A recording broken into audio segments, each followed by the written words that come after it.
प्रेम से बोली छठी मैया की जय। हमारा सरिया हलाइदा हो, हमके सरिया हलाइदा हो, सरिया हमके सरिया हलाइदा हो। Presented by Angel Video World। ओ सैया करब छठ बरतिया हमारा सरिया हलाइदा हो। ओ सैया करब छठ बरतिया हमारा सरिया हलाइदा हो। राजा सरिया हलाइदा हो, बलम पियरिया हलाइदा हो। ए सैया करब छठ बरतिया हमके सरिया हलाइदा हो। ये राजा करब छठ बरतिया हमारा सरिया हलाइदा हो। हमारा सरिया हलाइदा हो, हमके सरिया हलाइदा हो, सरिया हमके सरिया हलाइदा हो। Presented by Angel Video World।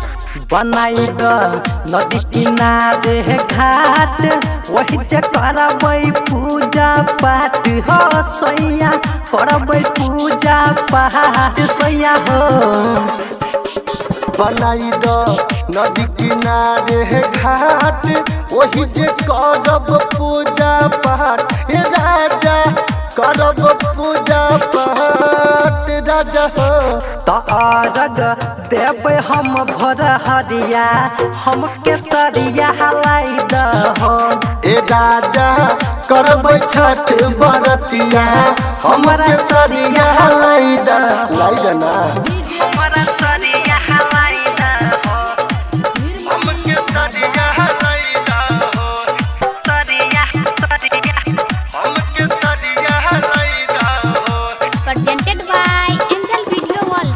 त संजय पवन जय तोहि साथे बहंगी मनीष टाइगर के माथे। सैया मनीष टाइगर के माथे